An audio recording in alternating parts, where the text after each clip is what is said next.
Anchadan beri to'liq video qo'ymagan edim. Qo'yaman. Oxirigacha ko'rsanglar, qanaqa nima bo'lganini ko'rib tushunib olsanglar bo'ladi. Bu yoqda detal hamma narsasi taxlangan. Faqat hozir mana bular karpet bo'ladi. Bu yoq vibroizolyatsiyalargacha bo'lgan. Tarpetkani bu usti qora qismi bo'ladi. Bunda ham vibroizolyatsiya, antikriplarigacha hamma narsasi bo'ladi. Bu tarpetkani bu yoqchasida, bu ham vibroizolyatsiya ishi boshlangan.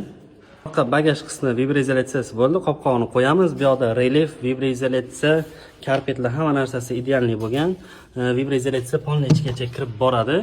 Bu yoqda astishini qo'yganim yorug'roq ko'rinsin dedim. Bizga ishlashga qulay baribir. Patolog qismi 3-sloyi mana bu bo'ladi. Patologimizda bu birinchi sloy vibroizolyatsiyasi bo'ladi. Bu ikkinchi sloy relief bo'ladi. Endi zvukni farqini eshitib ko'ringlar. Bu vibroizolyatsiyaning o'zi, bu ikkinchi sloy bilan borligi. Farq sezinglarmi?